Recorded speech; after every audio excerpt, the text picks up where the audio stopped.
Bhavna Sahani and I'm back with a new video for class 10th, and in this video we are doing the chapter The Age of Industrialization.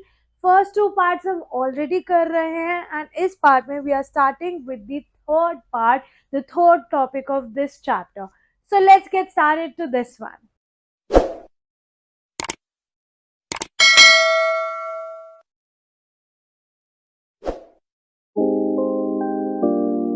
So the topic 3 of this chapter is industrialization in colonies. तो जो colonies थी जहाँ पे Britishers rule कर रहे थे India में, वहाँ पे इंडस्ट्रियलाइजेशन कैसे हुई.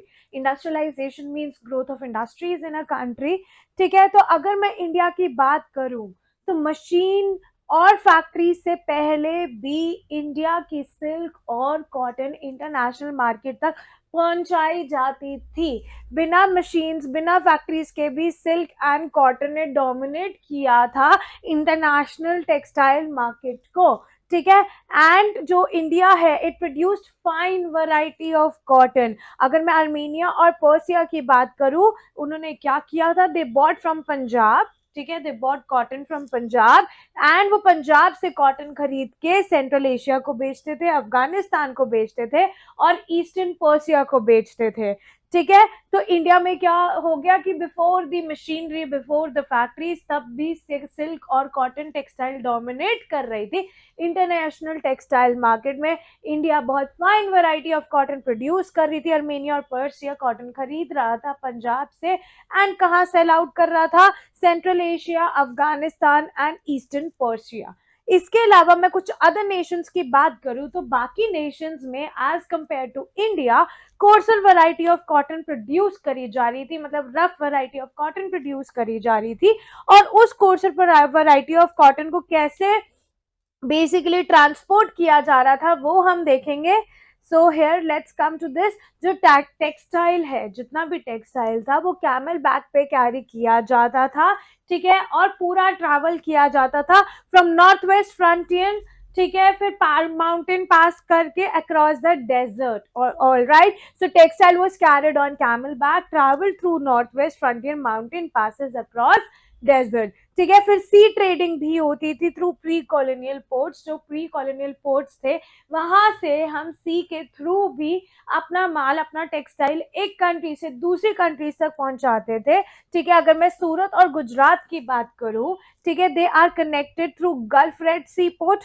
ठीक है, they are connected to India through Gulf Red Sea port. तो इंडिया का जो सूरत और गुजरात है वो किससे कनेक्टेड है, गल्फ रेड सी पोर्ट. ठीक है, मसूलीपट्टनम की बात करूं जो कि कोरोमंडल कोस्ट में है, हुगली की बात करूं जो बंगाल में था, उनका लिंक था साउथ एशियन पोर्ट्स के साथ.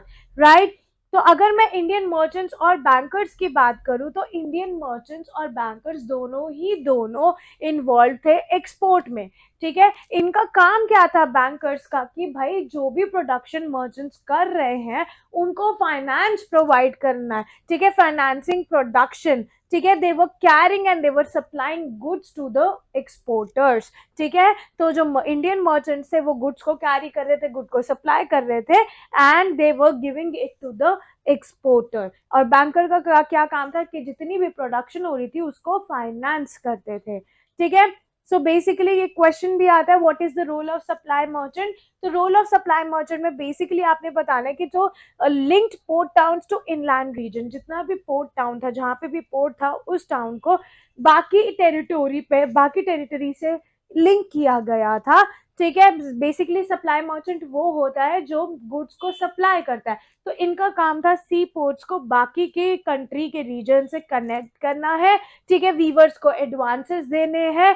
ठीक है, जहां जहां पे क्लोथ्स रेडी है वहां से वुवन क्लोथ्स को प्रोक्योर करना है, पोर्ट्स तक लेके जाना है, ब्रोकर से मिलना है एट द पोर्ट. ठीक है, ब्रोकर क्या करते थे, they negotiated the price of the goods from supply merchants. ठीक है, तो उस क्या करते थे, सप्लाई मर्चेंट से गुड्स खरीदते थे. ठीक है, एंड सप्लाई मर्चेंट से गुड्स खरीदने के बाद बड़े बड़े सप्लायर को वो उस गुड को क्या करते थे, एक्सपोर्ट कर देते थे. बट 1750 तक जो नेटवर्क था सप्लाई मर्चेंट का वो ब्रोकर के थ्रू था. ब्रोकर का शिप started breakdown. ठीक है, so by 1750s the network of supply merchant with the broker with the shipper started breaking down. ठीक है, क्यों, रीजन क्या था, क्योंकि यूरोपियन कंपनीज ने तब तक पावर को गेन कर लिया था, ठीक है। एंड कैसे, they get a variety of trade concession from local courts से उनको काफी ज्यादा ट्रेड कंसेशन मिला, ठीक है। और उनको इंडिया में मोनोपोली मिल गई कि they have the right to trade, monopoly मतलब they were the only one who got the right to trade in India. और इसका क्या रिजल्ट हुआ, इसका ये रिजल्ट हुआ कि जितने भी पुराने पोर्ट्स थे, हुगली इन बंगाल एंड सूरत, मसूलीपट्टनम, इनका रोल कम होता गया। So decline in the old ports of Surat, Hooghly and Masulipatnam. तो जितने भी पुराने पोर्ट्स थे उनसे जो एक्सपोर्ट होता था वो काफी ज्यादा गिर गया, ठीक है। जितना भी क्रेडिट दिया गया था पहले के ट्रेड को फाइनेंस करने के लिए वो सब खत्म हो गया, बैंकर्स का रोल भी खत्म हो गया। तो जितने भी लोकल बैंकर्स थे, they slowly became bankrupt, उनके पास कुछ पैसा नहीं बचा, because now they were not financing, because all the powers were given to the European companies, ठीक है। 17th सेंचुरी में जो वैल्यू थी ट्रेड की वो 16 मिलियन थी, ऑलराइट, 16 मिलियन रुपीज, ठीक है। और 18th सेंचुरी की मैं बात करूं तो from 16 million it decreases to 3 million, all right. अगर मैं इंडिया की बात करूं तो अभी मैंने आपको बताया कि जितने भी ओल्ड पोर्ट्स थे, मसूलीपट्टनम हो गया, सूरत हो गया, हुगली हो गया, इनका रोल कम होता गया। And at the same time obviously sea trading तो करनी थी, तो न्यू पोर्ट्स खुलने शुरू हुए। वो न्यू पोर्ट्स कहाँ पे हुए, Bombay, Calcutta, all right. So now trading was shifting from old port to new port, ठीक है। It is an indicator for the growth of the colonial power. तो जब देखा कि भाई पुराने पोर्ट्स का रोल कम होता जा रहा है और ट्रेडिंग के लिए यूरोपियन पावर्स ने न्यू पोर्ट्स खोल लिए है, तो इससे पता लग रहा था कि कॉलोनियल पावर जो है वो बढ़ती जा रही है, ठीक है। So trading through new ports वो controlled by European companies and it was carried in European ships. किस में कैरी किया जा रहा था, यूरोपियन शिप्स में कैरी किया जा रहा था।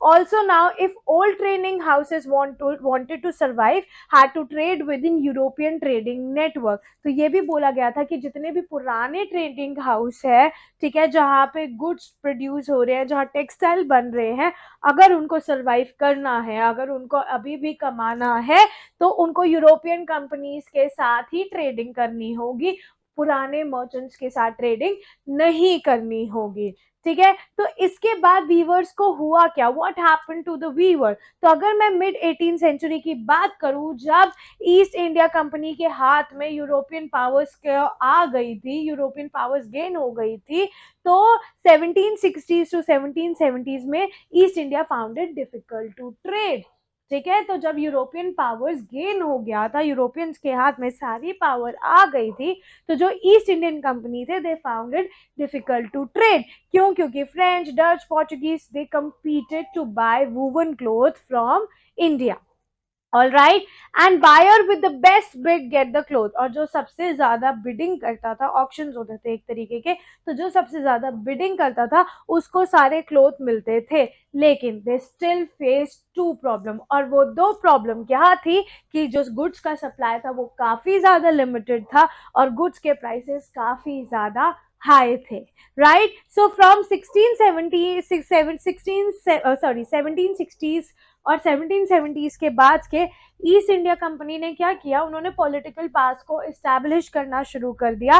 एंड आप पहले किसको मिला था monopoly right to trade, European powers को, बट धीरे धीरे ईस्ट इंडिया कंपनी ने अपनी पावर को जमाया, उन्होंने पॉलिटिकल पावर्स बनाई, and later on they get to right to trade in India. Carnatic war हुआ था, कार्नेटिक वॉर में क्या हुआ था, यूरोपियन पावर्स हार गई थी और सारी पावर ईस्ट इंडिया कंपनी ने गेन कर ली थी, ठीक है। तो अब जितनी भी यूरोपियन पावर्स थी, it was shifted to East India company. East India company Britishers की थी, ऑल राइट। सो अब उन्होंने क्या किया, ट्रेड प्रोडक्शन में they developed a system of competition, ठीक है। दे एलिमिनेटेड कंपटीशन, कंपटीशन को बिल्कुल ही खत्म कर दिया, ठीक है, पूरा कंट्रोल करा कॉस्ट के ऊपर, ठीक है। सिल्क कॉटन सप्लाई वो regular to England and Europe, ठीक है। And this happened in few steps, और वो स्टेप्स क्या थे कि ईस्ट इंडिया कंपनी ने जितने भी ब्रोकर्स और ट्रेडर्स थे, मतलब जो बीच के मीडिएटर्स थे, उनको खत्म कर दिया। ईस्ट इंडिया कंपनी ने क्या किया, they started basically started dealing directly with the weavers, ठीक है, जो ब्रोकर्स है, जो ट्रेडर्स है, उनका रोल खत्म कर दिया और वीवर्स के साथ जाके डायरेक्टली डील करना शुरू कर दिया।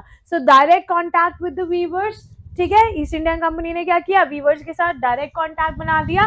उसके बाद इन्होंने क्या किया, दे अपॉइंटेड पेड सर्वेंट, उन्होंने ईस्ट इंडिया कंपनी ने क्या किया, दे अपॉइंटेड पेड सर्वेंट, और उनको क्या बोला जाता था, उनको गुमस्ताज बोला जाता था। अब गुमस्ताज का काम क्या था, वीवर्स को सुपरवाइज करना, वीवर्स ने जो माल बना दिया वो कलेक्ट करना, और जो भी क्वालिटी है क्लोथ की उसको एग्जामिन करना, ठीक है। तो ईस्ट इंडिया कंपनी ने क्या किया, prevented local weavers to work with other buyers। तो ईस्ट इंडिया कंपनी ने जितने भी लोकल वीवर्स थे उनको बोल दिया, now you are not allowed to work with any other trader, अगर आपको हमारे साथ काम करना है तो आप किसी के साथ काम नहीं कर सकते हो, ठीक है। कैसे किया, बाय सिस्टम ऑफ एडवांसेस, उनको थोड़ा सा लालच देके कि हम तुम्हें एडवांस पैसा देंगे, ठीक है, तो तुम मेरे लिए ही काम करोगे, और जब वो एडवांस पैसा दे देते थे तो वीवर्स उनके साथ एक कॉन्ट्रैक्ट में बन जाते थे और उनको उन्हीं के लिए काम करना पड़ता था, right. So weavers were given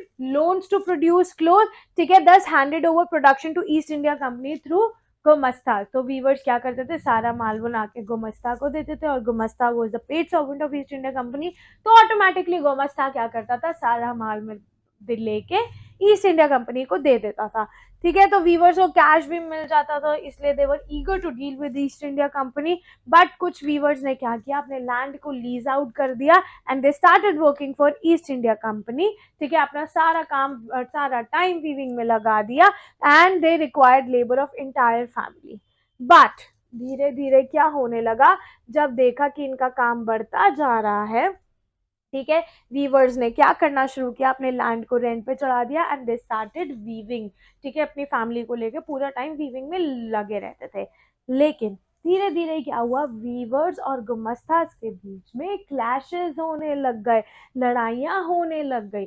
तो गुमस्तास जो थे वो बेसिकली एक आउटसाइडर थे और उनका वीवर के साथ कोई भी किसी भी तरीके का लिंक नहीं था। So that is the reason they acted arrogantly, ठीक है, एरोगेंटली एक्ट करते थे, ठीक है, विलेजेस में जाते थे, ठीक है, पियोन्स और सिपॉइज के साथ वीवर्स को मारते थे। क्यों मारते थे, क्योंकि अगर उन्हें लगता था that they are delaying in providing the orders, orders देने में जितना भी माल है वो देने में डिले कर रहे हैं, तो वो सिपॉय और पियोन्स के साथ मिलके उनको मारते थे। All right, so Gumastas were the outsider. They had no social links with the weavers. They acted arrogantly. They marched into village with peons and sepoys, and they would beat weavers for delay in supplies. Moreover, जो wages थी वो काफी ज्यादा low थी, and जो weavers थे they were fearful of gumasta, वो bargain भी नहीं कर सकते थे, उनको accept करना पड़ता था वो सारा लोन जो उन्हें ईस्ट इंडिया कंपनी प्रोवाइड करती थी, ठीक है। तो वीवर्स ने क्या किया, काफी टाइम तक उन्होंने सहा, बट जब उन्होंने देखा कि भाई अब तो लिमिट क्रॉस हो गई है, तो उन्होंने क्या किया, दे स्टार्टेड रिवोल्टिंग, वीवर्स ने रिवोल्ट करना शुरू किया and they were oppose to gumashtas. Now weaver started revolting, they oppose gumashtas, they refuse loans, they close their workshops, they went back to family, ठीक है। उसके बाद क्या हुआ, जो मैनचेस्टर्स थे दे केम टू इंडिया, जब देखा वीवर्स भी काम नहीं कर रहे तो मैनचेस्टर्स ने क्या किया, दे केम टू इंडिया। अगर मैं 1772 की बात करूं, उस टाइम पे एक इंसान था, he was the British official, उसका नाम था हेनरी पटूलो। उसने कहा था कि जो इंडियन टेक्सटाइल की डिमांड है वो कभी रिड्यूस नहीं हो सकती, क्योंकि इंडियन टेक्सटाइल काफी फाइन था, ठीक है, इंडियन गुड्स काफी अच्छी क्वालिटी था। लेकिन हेनरी पटूलो का क्या हुआ, उसने 18 सेंचुरी में तो बोल दिया कि भाई हम तो जो डिमांड है इंडियन गुड्स की वो खत्म नहीं होगी कभी भी, क्योंकि उसकी क्वालिटी काफी अच्छी है, 1772 में ये बोला। लेकिन धीरे धीरे क्या हुआ, इसका उल्टा हो गया, जो इंडियन टेक्सटाइल था उसका एक्सपोर्ट काफी ज्यादा डिक्लाइन हो गया। अगर मैं 1811 टू 12 की बात करूं तो एक्सपोर्ट 33% था, लेकिन 1850 से 51 की बात करूं तो जो एक्सपोर्ट था वो सिर्फ 3% था। ऐसा क्यों हुआ, एक्सपोर्ट इतना कम क्यों हो गया, क्योंकि जो कॉटन इंडस्ट्रीज थी वो इंग्लैंड में आ गई, ठीक है, जितनी भी कॉटन इंडस्ट्रीज थी they were developed in England, Manchester में, ठीक है, and they kill the competition, उन्होंने जो इंडियन के साथ कंपटीशन था कंप्लीटली खत्म कर दिया। ब्रिटिश इंडस्ट्रियलिस्ट ने क्या किया in England, they pressurized British government, British industrialist ने क्या किया, ब्रिटिश गवर्नमेंट को प्रेशराइज किया कि भाई इंपोर्ट ड्यूटी लगाओ, ठीक है, मतलब जितना भी माल इंडिया से यहाँ पे आ रहा है ब्रिट इंग्लैंड में, ठीक है, जितना भी माल बाहर से इंग्लैंड में आ रहा है उस पर इम्पोर्ट ड्यूटी लगाओ। इम्पोर्ट ड्यूटी लगाओगे तो वो प्रोडक्ट महंगा हो जाएगा और कोई नहीं खरीदेगा, तो हमारा ही माल पूरे इंग्लैंड में बिकेगा, ठीक है। So British industrialist in England pressurized British government to impose import duty on cotton textile from outside, ठीक है। तो जितने भी इंडस्ट्रियलिस्ट थे they persuaded East India company कि भाई तुम ब्रिटिश मैन्युफैक्चरर्स, जितना भी ब्रिटिश में इंग्लैंड में चीजें मैन्युफैक्चर हो रही है तुम एक काम करो उसको इंडियन मार्केट में बेचो। सो बाय 1850s जो 31 finished cotton imported and 1870s में 50% फ्रॉम मैनचेस्टर्स। तो बेसिकली ये क्या हुआ, so by 1850s 31% of the finished cotton was imported, ठीक है, फ्रॉम मैनचेस्टर, ठीक है, एंड 1870s में 50% फ्रॉम मैनचेस्टर फिनिश कॉटन को इंपोर्ट किया जा रहा था इंडिया में, ठीक है। अब बेसिकली क्या हुआ, पहले इंडिया में माल बन रहा था और बाहर भेजा जा रहा था, लेकिन 18 सेंचुरी में ना क्या हुआ, उसके बाद हेनरी पटुलो ने जब कहा था, ठीक है, 18 सेंचुरी में कि इंडियन प्रोडक्ट की जो इंडियन टेक्सटाइल की डिमांड है वो कभी नहीं कम हो सकती because it is producing in best quality. लेकिन उसके बाद 19 सेंचुरी में क्या हुआ, एकदम से इंडियन टेक्सटाइल की डिमांड कम हो गई। क्यों? क्योंकि इंग्लैंड में जितने भी ब्रिटिश ऑफिशियल्स थे उन्होंने कहा कि हम लोकल जो हमारे इंग्लैंड में प्रोडक्शन हो रही है हम उसको बेचना चाहते हैं, तो एक काम करो जितना भी हम इंपोर्ट कर रहे हैं बाहर की कंट्री से उस पर इंपोर्ट ड्यूटी लगाओ, वो प्रोडक्ट ऑटोमेटिकली महंगा हो जाएगा और वो नहीं बिकेगा, ठीक है। तो फिर ईस्ट इंडिया कंपनी में ब्रिटिशर्स ने परसुएट किया ईस्ट इंडिया कंपनी को कि जितना भी इंग्लैंड में माल बन रहा है ब्रिटिश मेड गुड है उसको इंडियन मार्केट में बेचो। तो फिनिश कॉटन हमने इंपोर्ट करना शुरू कर दिया ब्रिटेन में। 1850s में 31% इंपोर्ट किया था एंड 1870s में 50% इंपोर्ट किया था, ठीक है। सो दो प्रॉब्लम्स थी कॉटन वीवर्स की, एक तो उनका एक्सपोर्ट खत्म हो गया कंप्लीटली, वो एक्सपोर्ट नहीं कर पा रहे क्योंकि अब इंग्लैंड में भी माल बन रहा था, ठीक है, उनकी लोकल मार्केट भी कंप्लीटली खत्म हो गई थी। और जो मशीन मेड गुड्स थे, जो ब्रिटेन में गुड्स बन रहे थे, इंग्लैंड में गुड्स बन रहे थे, वो काफी ज्यादा सस्ते थे और इंडियन गुड्स जो थे वो हैंडमेड थे, वो महंगे थे, इसलिए इंडियन गुड्स बिकने बंद हो गए थे। So export market collapse, local market shrank, machine made cheaper goods sold from Manchester. तो इंडियन लोकल वीवर्स जो थे वो ब्रिटिश मेड गुड्स के साथ compete नहीं कर पाए, ठीक है। इसकी वजह से बहुत ज्यादा प्रॉब्लम हुई, अमेरिकन सिविल वॉर हुआ, ठीक है, because US could not supply raw material, अब यूएस रॉ मटेरियल भी नहीं सप्लाई कर रहा था, ठीक है। अब बेसिकली अमेरिका में सिविल वॉर चालू हो गया था। जब अमेरिका में सिविल वॉर चालू हुआ था उस वजह से जो अमेरिका है वो इंग्लैंड को रॉ मटेरियल नहीं दे पा रहा था, तो अब इंग्लैंड ने क्या किया, अब अमेरिका से तो रॉ मटेरियल नहीं आ रहा, दे टर्न टू इंडिया, अब वो वापस इंडिया से रॉ मटेरियल लेने लग गए। So England turn to India for raw material. तो इसी रीजन की वजह से बहुत ही कम कॉटन बची थी इंडियन वीवर्स के पास, क्योंकि सारी की सारी तो हम एक्सपोर्ट कर रहे थे, so weaver were forced to buy at high prices. So this is the topic 3, and in the next video I will be sharing the question and answers from topic 3, and I'll be coming with more topic super soon. तो जिसने अभी तक part 1 part 2 नहीं देखा है, उसके question answers नहीं देखे, पार्ट 3 के क्वेश्चन आंसर्स देखना चाहते हैं तो उसका लिंक नीचे डिस्क्रिप्शन बॉक्स में दिया गया है with all the other links of all the other part. So I will be meeting you guys super soon in my next video. Bye bye everyone.